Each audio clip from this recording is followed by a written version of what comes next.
네, 굿모닝 OBS 생방송으로 함께하고 있습니다. 현재 시각 8시 32분 향해서 가고 있고요. 오늘도 여야 만만 두 패널분 신조 김민주 패널과 함께하고 있습니다. 그 다음 두 번째 주제에 넘어가겠습니다. 네, 김건희 여사 리스크 문제 좀 간략하게 좀 다루려고 하는데 최근에 뉴스토마토가 그 김건희 여사의 총선 공천 개입 기사를 보도한 이후에 또 후속 보도가 나왔어요. 최근에 나온 거는 김영선 전 의원이 당선 뒤에 그 명태균 씨에게 거액을 건넨 녹취 파일이 공개가 돼서 지금 논란이 되고 있습니다.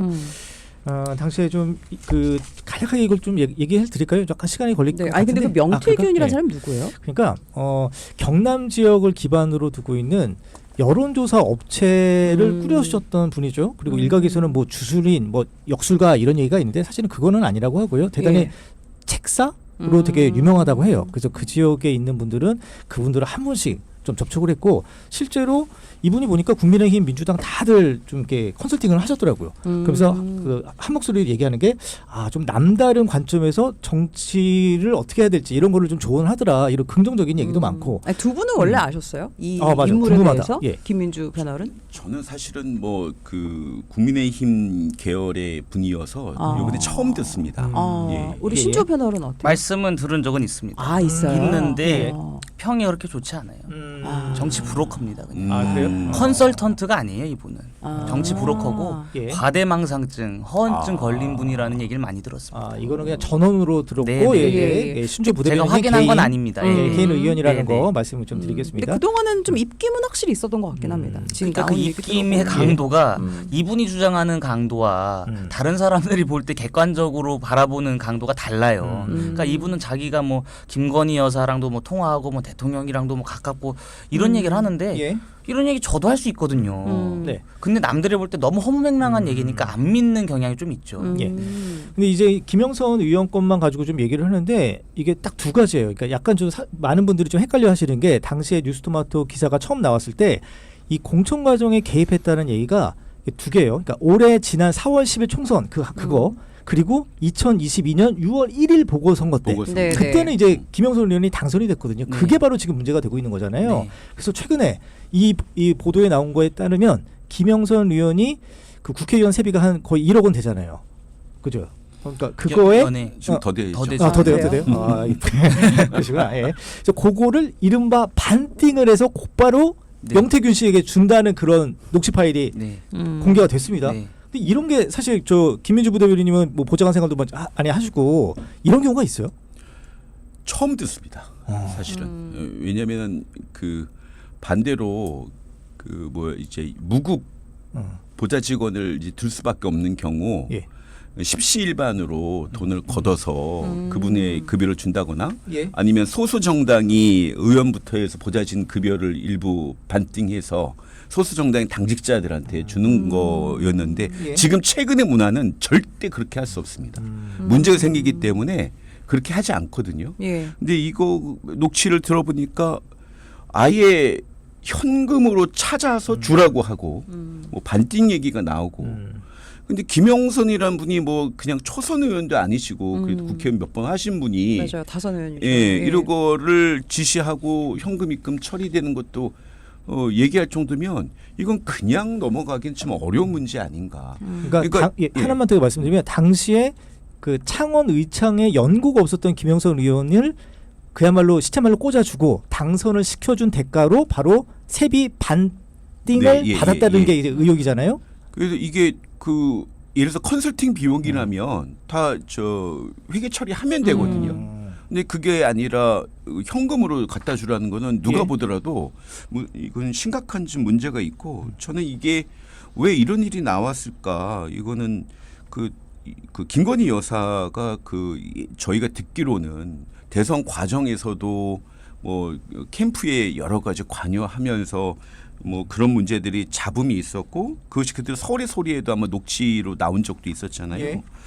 이번에 같은 경우는 보통 일반적으로 추천하는 게 아니라 뭐 텔레를 보낸다든가 아니면은 당 실세 공간이었던 모 의원에게 이야기를 한다거나 이거는 조금 좀 문제가 있다라는 생각이 좀 듭니다. 그 김영선 전 의원 입장이 어제 나왔잖아요. 그 명태균 씨 때문에 공천 받았다고 생각 안 한다 그렇게 얘기하고 그 앞서 해명에는 빌린 돈을 이제 갚은 거다 얘기하는데 그 김영선 전 의원 같은 경우는 대단히 재력가라고 하더라고요. 그때 재산 신고 내역 보니까 한 50억 원? 그죠, 본인만. 근데 명태균 씨의 녹취를 들어보면 마치 내가 받을 돈을 그러니까 예. 받는다는 느낌이잖아요. 저 내가 멘트는- 너한테 내가 공천 어떻게 했는지 알지? 예. 이 말을 굳이 할 필요가 없고 그걸 또 따르고 주잖아요. 그것도 현금으로. 예. 이상하지 않아요. 누가 보더라도. 그러니까 세비가 얼마 들어왔는지 꼬치꼬치 네. 묻고 그다음에 약속한 절반을 1원도 틀리지 말고 정확하게 네. 줘라. 그러면 나는 어떻게 된다. 뭐 이런 식으로도 얘기를 했어요. 세금 띄고 아마 900 얼마일 겁니다.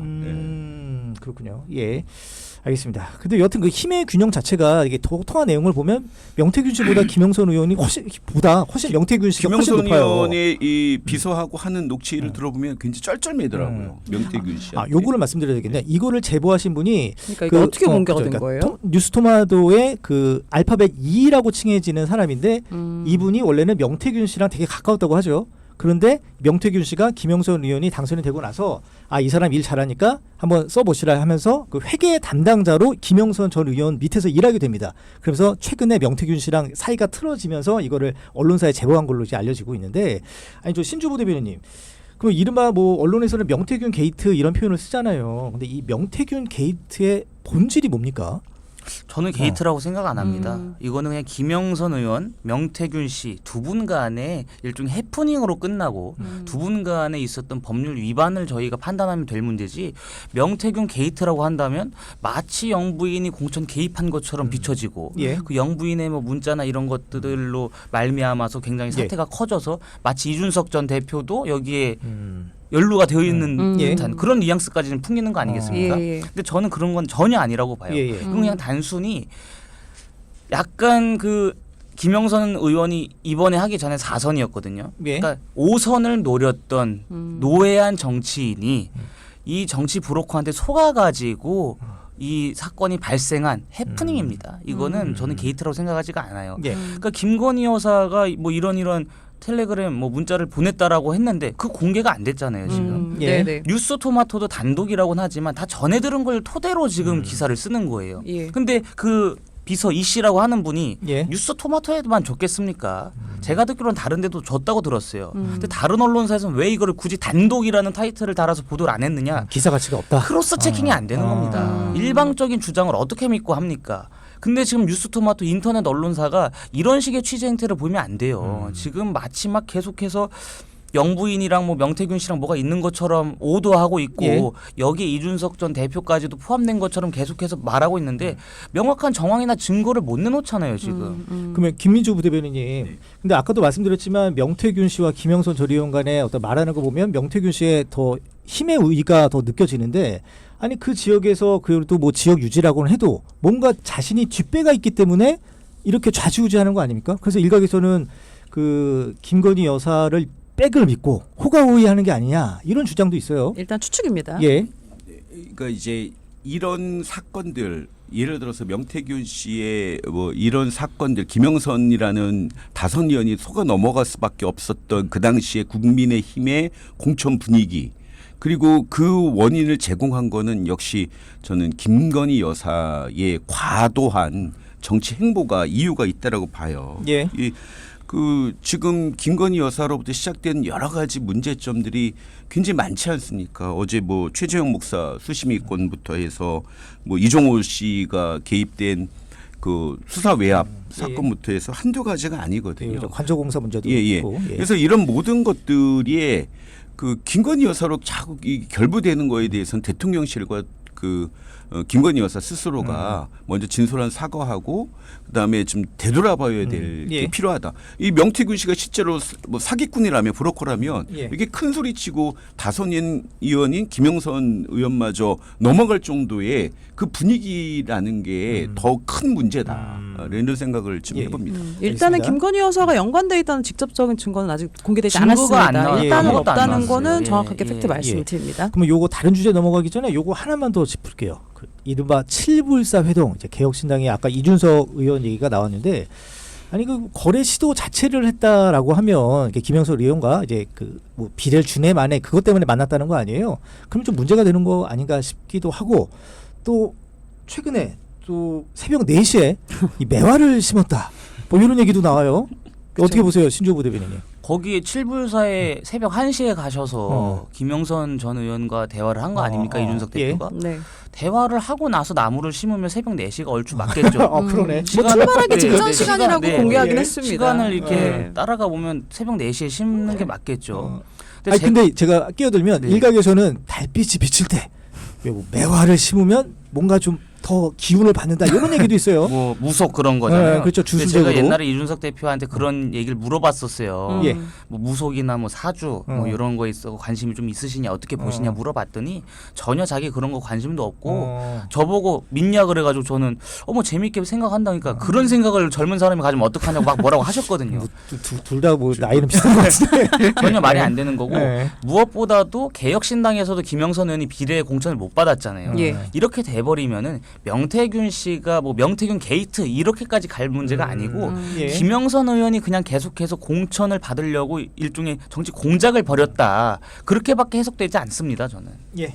짧게 요거 김민주 부대변인 멘트하고 다른 주제 빨리 넘어갈게요. 저 이준석 그래도 대표가 과학고 나와서 국비로 저 과학 그 장학금 받아서 예. 하버드에서 하버드. 공학 예. 땄는데 믿고 싶진 않습니다. 어쨌든 예. 달의 기운이 좋았나 봅니다. 예, 이렇게 넘어가고 다음 주제에 네, 우리- 넘어가겠습니다. 우리 최근에 그 임종석 전 대통령 비서실장이 9.19 6주년 기념식 기조연설에서 현 시점에서 통일 논의는 비현실적이다. 통일하지 말자. 두 개의 국가를 수용하자. 예. 이런 말을 해서 파장이 큽니다. 그런데 그 민주당 같은 경우에는 의원들마다 그 사람들마다 좀 의견이 얘기가 다 달라요. 분분해요. 예, 저도 민주당의 그러니까. 입장이 좀 듣고 싶어요. 뭐라고 박지원, 하세요? 정동영, 김민석 의원은 대단히 비판적이에요. 예. 예, 저도 이거에 대한 좀 공부도 했고 그다음에 관심이 많은데요. 예. 저는 임종석 전 비서실장이 못할 말을 한 건 아니다라고 생각합니다. 저는 예. 충분히 논의가 돼야 될 사항이라고 생각하는데 이재명 대표 입장은 좀 다를 수 있어요. 왜냐하면 개인의 입장이 아니라 민주당의 대표잖아요. 그래서 이것이 아직까지는 우리나라 헌법상 그 통일을 그 한반도 전체를 또 영토로 하고 있기 때문에 헌법 정신과 당 강령에 위배되고 평화 통일을 위한 정치적 합의가 배치된다고 하는 어제 그 금정구에서 있었던 예. 최고위 발언이 이제 당의 공식적인 메시지이긴 하나 저는 뭐 헌법이 무소불위는 아니라고 보거든요. 헌법도 개정이 될 수도 있는 거기 때문에 이 문제가 왜 대두가 됐는지를 좀 곰곰이 봐야 될 것 같습니다. 예. 그렇다고 해서 저는 두 국가론을 또 완전히 찬성하는 건 아닙니다. 예. 두 국가론과 통일의 가운데 격인 뭐 연합론 아니면은 뭐 좀 뭐 두 개의 특수관계 예. 이런 게 좋은데 이건 경제적인 문제도 좀 있어요. 즉 두 개의 국가면 관세가 있거든요. 근데 예. 두 개의 어떤 특수 관계면 관세가 없어요. 그러면 우리나라에서 지금 노동력으로 힘들어하는 2차, 3차 산업을 북한에 유치할 수도 있고 예. 특수 관계로 그렇게 할 수도 있고 그다음에 통일이 되면 그 막대한 경제적 비용을 우리나라가 감당하면 우리나라 국민들이 그거에 대해서 어떻게 생각할 것이냐. 그러면 또 국민의힘이 얘기한 대로 뭐 이렇게 흡수통일을 하면 어떻게 될 것이냐. 이거에 대한 좀 고민이 있어야 되고요. 그다음에 저는 최근에 뭐 외람되지만은 그 북한의 인구가 2,500만 명이거든요. 예. 2,500만 명인데 너무 분단 기간이 길어지다 보니까 정서적인 문화적 차이가 좀 큽니다. 즉 그 전체주의 나라에서 한 4, 50년을 살아오시다 보니까 예. 민주적인 정치 경험이 좀 적어요. 그래서 만약에 지금 영호남도 정치적 갈등, 지역 갈등이 있는데 통일이 됐다 쳐봐요. 그러면 북한과 영호남의 지역 갈등이 더 세지거든요. 예. 그러다가 혹시나 그 뭐 정치 경험이 민주적 경험이 적은 분들이 푸틴 같은 예를 들어서 뭐 트럼프 같은 극단적 인물에 대해서 집중적으로 밀어주면 당선 가능성이 높은 건 사실이거든요. 예. 예. 그러면 우리나라 전체 민주주의에도 그렇게 좋지 않은 영향을 미칠 거고 재미있는 사례를 제가 봤는데 예. 독일도 역대 총리가 다 동독 출신이에요. 예. 그것도 사례에서도 좀 볼 수 있고 이거를 제가 뭐라고 하는 건 아니지만 예. 우리가 이 한반도 평화가 중요하고 한 민족의 번영이 중요하지 너무 서둘러서 통일이다 아니면 뭐 두 국가다 이렇게 예. 나눌 필요는 없다고 봅니다. 아니 이해는 하나. 얘기가 지금 길어져요. 네, 뭐 현실적으로는 이해는 하나. 네. 이제 그게 궁금한 겁니다. 그동안 너무 반대 이야기를 했던 임종석 실장이고 그리고 그 속내는 분명히 다를 것이다라는 추측인데 어떻게 보세요? 그렇죠. 임종석 전 실장이 사실 통일운동으로 정치 스타가 된 거 아닙니까? 예. 게다가 2018년 남북 정상회담 이후에 판문점 선언 예. 거기에 전체 명칭 중에 통일이 들어가요. 통일을 위한 뭐 이런 선언이다 그게 들어가는데 그리고 또 비서실장 퇴임하면서도 통일운동에 매진하겠다라고 했습니다마는 갑자기 지금 입장을 바꾼 거잖아요. 예. 근데 갑자기 입장을 바꾸기 전에도 김정은이가 두 국가 있어야 된다. 적대적 두 국가가 있어야 된다. 이런 얘기를 하고 나니까 지금 이렇게 바꾼 거예요. 네, 이러다 방송이니까 김정은 위원장이라고 네, 합시다. 김정은 위원장이. 예. 그러니까 지금 임종석 전 실장이 아직도 종북 세력들의 주변에 휩싸여 가지고 이런 예. 판단을 벌이고 있다라는 의심을 받는 겁니다. 그리고 저는 이 두 국가론이 뭐 대변인께서도 말씀하셨지만 반헌법적 사고예요. 그리고 반국민적 사고고 반역사적 사고입니다. 예. 왜냐하면 우리 지금 헌법에 나와 있는 북한 영토는 분명히 우리가 수복하지 못한 미수복 영토입니다. 그리고 그 미수복 영토를 되찾기 위해서 우리 앞선 세대들이 피와 땀을 흘렸어요. 그 전장에서 죽어가면서 그 땅을 되찾아오기 위해서 노력을 했습니다마는 그거를 다 부정하는 거예요. 두 국가론을 해버리면. 예. 근데 저는 안타까운 게 민주당이 뭐 어제 입장 표명을 했습니다마는 너무 뒤늦은 선긋기에 나섰습니다. 임종석 전 실장이 이런 얘기를 했을 때 그리고 연달아서 이틀 연속으로 이 얘기를 했었어요. 또 문재인 전 대통령이랑 비슷한 예. 얘기를. 예. 그때 선을 그었어야죠. 근데 어제 이것은 당의 공식 입장과는 괴리가 있다라고 얘기한 거는 민주당이 지금 그 국민 여론의 간을 본 겁니다. 간을 봤는데 결국에 국민적인 반발이 심해지자 뒤늦은 선긋기에 나섰는데 저는 민주당이 앞으로도 이러한 주제가 나온다면 어떠한 입장을 갖고 있을지 명확한 그 입장을 정해놓고 앞으로 좀 예. 정치 행태를 벌이셔야 될 것 같아요. 아니 근데 저는 아까 이제 신조 부대변인이 말씀하신 것처럼 그 북한 쪽에서 이 두 국가론을 얘기하니까 얘기했다. 요건 좀 팩트 체크가 좀 필요한 게 사실 이게 투코리아 개념이잖아요. 이 투코리아는 정말 오래전부터 얘기 나왔던 거거든요. 아니 진짜 비근한 예로 1991년에 우리 남북한이 유엔에 가입할 때 그게 투코리아 개념을 바탕으로 네. 들어간 거예요. 이제 따로 개념적으로. 들어간 거죠. 아, 예. 예. 근데 임종석 전 실장이 얘기한 거는 그동안에 투코리아 얘기를 안 했잖아요. 그렇죠. 그동안에 통일을 해야 된다라고 했는데 예, 김정은이가 예. 지난해 얘기하고 나서 그때 김정은이 말하고 나니까 친북 단체들이 화답을 했어요. 김정은의 말이 맞다. 예. 그리고 나서 임종석 전 실장이 9.19 그 기념식에서 이 얘기를 한 거는 저는 뭔가 괴리가 있다. 뭔가 연결점이 예. 있다라고 봅니다. 그러니까 저도 이제 외교국방 안보 쪽에 좀 많이 출입을 하고 저 나름대로 쪽에 좀 어줍잖지만 이 북한하고 좀 석사를 좀 따서 좀 네네. 말씀을 드리면 아니 저는 임종석 실장의 발언은 약간 비꼬는 듯한 개념으로 좀 들었어요. 지금까지 윤석열 정부가 들어와서 남북 대화가 끊기고 뭔가 화해의 기류 이런 게 전혀 없다 보니 이럴 거면 통일하지 말자. 그러면서 두 국가로 나가고 대신에 남북 화해를 추진하는 쪽으로 가자. 이게 낫지 않겠냐. 현실적이지 않냐. 저는 그렇게 받아들였거든요. 김민주 부대변인 어떻게 보세요? 저도 일부 있지만 사실은 그 저희 진보 쪽에서는 이 문제에 대해서 한반도 평화라는 이름을 내세운 거는 꽤 오래됐습니다. 사실은 이 주제에 대해서 연구도 많이 해왔고 같이 논의도 많이 해왔거든요. 언젠가는 이것을 얘기를 많이 하자. 그 문재인 정부 때 그것을 또 많이도 얘기했어요. 문정인 교수나 기타 김 교수부터 해서 많이 얘기했는데 다만 이건 있죠. 시적절했는가? 그러니까 9.19 그 행사에서 이야기할 것이었는가. 우리의 토론회나 개인적인 SNS를 통해서 이야기하면 충분했고요. 우리 당 일부 의원들도 여기에 대해서 이미 얘기한 경우가 많았어요.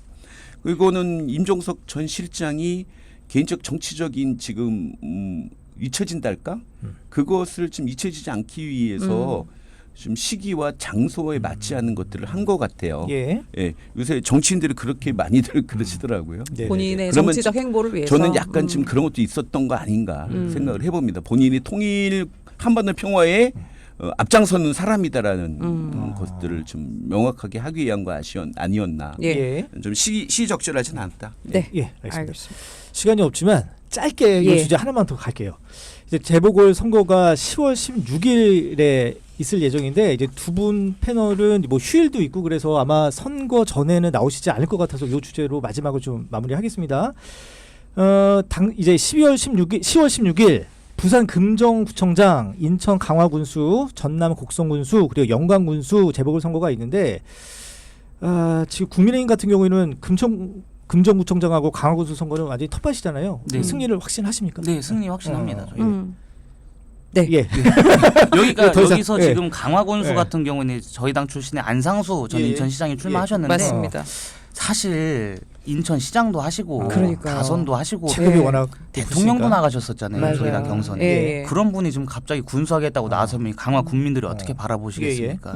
여기는 뭐 안상수 전 시장 무소속 출마 그런 뭐 이슈는 있습니다만은 예. 강화 군수도 어쨌든 저희를 향한 그 국민들의 지지가 있을 것 같고 예. 금정구청장도 마찬가지입니다. 뭐 지금 제가 듣기로는 뭐 민주당과 조국혁신당 간의 단일화 협상이 잘 안 되는 것 같아요. 예. 잘 안 되지만 예. 뭐 설사 극적인 단일화를 이뤄서 컨벤션 효과를 낸다고 하더라도 여기는 워낙에 저희 텃밭이고 예. 또 김경지, 류세성 그 두 후보들이 자꾸 그 영남 가가지고 문재인 전 대통령 만나요. 근데 영남에서 특히 PK에서는 문재인 전 대통령 굉장히 싫어하거든요.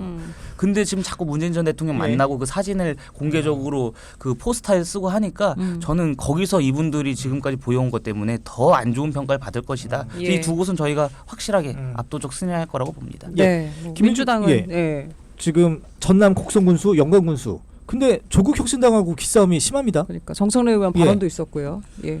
간단하게 얘기해 주십시오. 그거를 촉발시킨 거는 조국 대표께서 그 금정에 가서 김경주 후보는 경쟁력이 없다라고 한 게 시작점이었고요.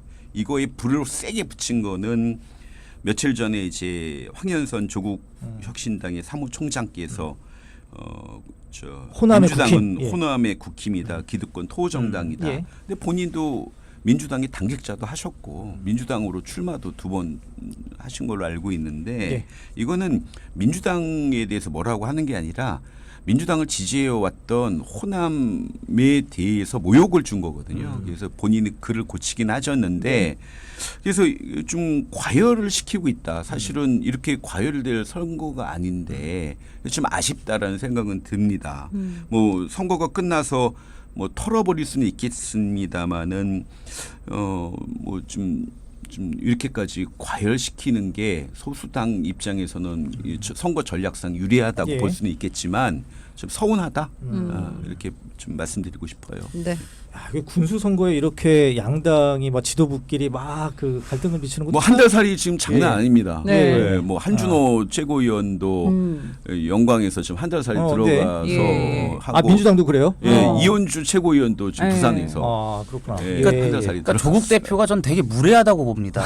아니 금정구에선 단일화하자고 그렇게 애걸복걸하면서 영광 호남 가서 지금 민주당 엄청 욕하고 있는 거잖아요. 이 표리부동의 전형이에요. 근데 이렇게 하면 안 됩니다. 전 예. 이재명 대표가 참 안쓰러워요. 이런 지점에 있어서. 갑자기 또 조국혁신당 그 좀 관계자도 좀 없어가지고 좀 그러니까 한 얘기를 번쯤 드려야 모셔봐야 되는데. 될 것 예. 같습니다. 알겠습니다. 오늘 여야만만 여기서 정리하고요. 오늘도 김민주, 신주 두 패널 함께했습니다. 고맙습니다. 감사합니다. 감사합니다. 네, 오늘도 역시 끝곡은 못 나가. 아이고, 예. 여기서 인사드리고요. 오늘 비 소식 있습니다. 나오시는 분들 우산 꼭 하나 챙겨갖고 나오시기 바랍니다. 잠시 후 9시부터는 베스 프로듀스의 모닝 브레이크 이어집니다. 쭉 함께해 주십시오. 네, 지금까지 작가 변진솔, 안정훈, 보이는 라디오 이재경, 저는 최진만 저는 이윤아였습니다. 고맙습니다.